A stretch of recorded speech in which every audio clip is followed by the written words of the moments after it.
गुरुदेव, आज बात हम चंद्र की कर रहे हैं। चंद्रमा कैसे हमारे जीवन में लक्ष्मी का रूप साबित होते हैं? बिल्कुल बेटा, चंद्रमा इसकी अच्छी और बुरी स्थिति ही आपके जीवन के सुख और दुख को निर्धारित करती है। वो सुख दुख जो रुपए पैसे, वाहन के सुख, प्रॉपर्टी के सुख, इन सब से जुड़ा हुआ है। और जो सबसे बड़ी बात है, जो माँ की ममता, माँ की गोद से जुड़ा हुआ है। और चंद्रमा अगर अच्छा तो सब कुछ अच्छा है इनमें से, और चंद्रमा अगर बुरा तो इनमें से बहुत सारे हिस्सों के लिए आधी से ज़्यादा दुनिया तरस रही है। उसका कारण क्या है बेटा? चंद्रमा अगर अकेले हो, अच्छी स्थिति में बैठे हुए हों, तो इंसान को ज़िंदगी के अंदर सब कुछ मिलता है। चंद्रमा अपने मित्रों के साथ जन्म कुंडली के किसी भी घर में बैठे हुए हों, तब भी ये सब कुछ देने का काम करते हैं। लेकिन चंद्रमा इतने नरम और निर्मल हैं कि थोड़ा सा भी दूषित होना बर्दाश्त नहीं कर पाते। और वहीं पर इस पानी के अंदर पूरी हलचल मच जाती है। और पानी के अंदर हलचल यानी कि चंद्रमा के अंदर हलचल होना हमारे जीवन की अंदर की स्थिरता को खत्म करता चला जाता है। चंद्रमा पहले घर में हो बहुत ही उत्तम है, लेकिन पहले घर में होने से मतलब हमारे लगन में यानी कि हमारे शरीर के अंदर पानी की मात्रा का ज़्यादा होना। इसीलिए लगन के चंद्रमा इंसान को पहलवान तो बनने देंगे नहीं, लेकिन दिमाग अच्छा करेंगे। लेकिन पढ़ाई लिखाई अगर बहुत करी तो चंद्रमा के दूसरे सुख यानी कि माँ की सुख और सेहत को खराब कर देंगे। और पढ़ाई लिखाई अगर अटक के रुक के हुई तो ये निर्विघ्न माँ का सुख भी देगी, लिखाई पढ़ाई रुपए पैसे का सुख भी देगी। दूसरे घर में तो ये होते ही उत्तम है, लेकिन तीसरे घर में ये शर्तों के साथ उत्तम होते हैं। जैसे अगर जब ससुराल का ताल्लुक बने तो इसने घर के अंदर कोई ना कोई मुसीबतें बनानी ही बनानी है, यानी कि किसी न किसी को स्वास्थ्य से संबंधित दिक्कतें देनी ही देनी। और जब पुत्र पैदा हो तब भी किसी को बेमतलब का मृत्यु तुल्य कोई कष्ट, और जब पुत्री उत्पन्न हो तो तब रुपए पैसे से संबंधित कष्ट। तो इसलिए बेटा यहाँ शर्तों के साथ ये चलते हैं। और सबसे घातक रूप तो जन्म कुंडली के अंदर चंद्रमा का 5वें घर में देखने को मिलता है। 5वें घर का चंद्रमा नौकरी के लिए तो उत्तम, लेकिन व्यापार के लिए बेहद खराब। और नौकरी भी ऐसी जो कि स्थिर ना रहे। इसीलिए चंद्रमा 5वें घर के अंदर हो तो इंसान को किसी न किसी तरह का प्रोफेशनल होना बहुत ज़रूरी है, वरना ये सारी ज़िंदगी किसी भी रुपए पैसे के ऊपर टिकने नहीं देता।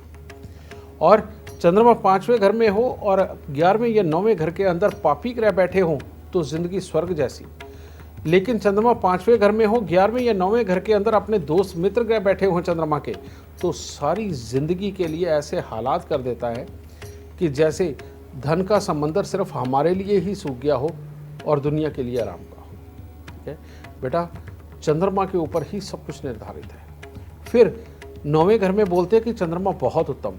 हाँ बेटा, उत्तम है, लेकिन सिर्फ अपनी मन के लिए, अपनी आत्मा के लिए। इंसान दूसरों के लिए भी अपने घर वालों से लड़ जाने वाला होता है, अच्छे को अच्छा और बुरे को बुरा बोलने वाला होता है। परंतु ये दिल का ही इंसान को अच्छा बनाता है, लेकिन प्रॉपर्टी पैसे के चक्कर में ये कहीं का नहीं छोड़ता, हर चीज़ के अंदर दिक्कत देता है। क्योंकि अच्छे कहते हैं ना, अच्छे लोगों के नसीब में पैसा नहीं होता।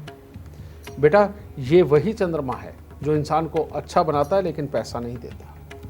और चंद्रमा का 10वें घर के अंदर होना ये तो बहुत ही खराब है, 8वें में और 10वें में। 8वें घर के अंदर ये अपनी अंदर के मन के मलिन कर देता है, इंसान को गलत सोच देता है, गलत काम करवाता है। और 10वें घर के अंदर ये बचपन से ही माँ की तरफ से ही हालात को ख़राब कर देता है, और ज़िंदगी के अंदर कभी भी रुपए पैसे के लिहाज से, कामकाज के लिहाज से सेटिस्फेक्शन नहीं देता। और 11वें घर में तो ये हालत ऐसी कर देता है जैसे दूध में से मक्खन अलग करके फोका दूध दे दिया जाए, जो पानी का ही एक तरह का काम दे, ज़िंदगी के अंदर ताकत देने का काम ना करे। और 12वें घर का चंद्रमा कहते ये जन्म तो छोड़ो, अगले जन्म में भी करीबी रखेगा। तो बेटा, चंद्रमा के ऊपर ही सब कुछ निर्धारित है। लेकिन यहाँ एक चीज़ आपको मैं बताना चाहता हूँ कि अगर जन्म कुंडली के 5वें घर में, 6ठे घर में और 11वें घर में और 12वें घर में अगर चंद्रमा हो तो इंसान को कोशिश करनी चाहिए कि वो बिजनेस में कभी ना जाए।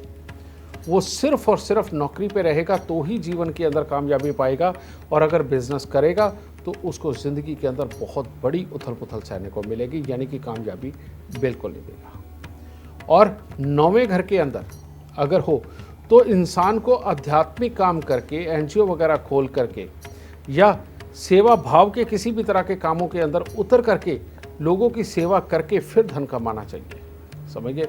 और बाकी जगह चंद्रमा इंसान को व्यापारी बना देता है, लेकिन ये 5 घर ऐसे हैं जिसके अंदर ये कभी भी इंसान को व्यापार नहीं करने देता और हालात को खराब करता है।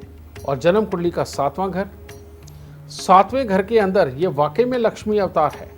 नगद माया देता है, खूब देता है, भले ही कोई प्रॉपर्टी अपने पास हो या ना हो, लेकिन गृहस्थी के सुखों को ये बहुत ज़्यादा खराब करके चलता है, समझ गए। तो लक्ष्मी अवतार तो चंद्रमा है, लक्ष्मी इसी के कारण आती है, वाहन इसी के कारण आते हैं, लेकिन शर्त यह है कि आपको ये पता होना चाहिए कि ये नौकरी से धन देगा या फिर व्यापार से धन देगा।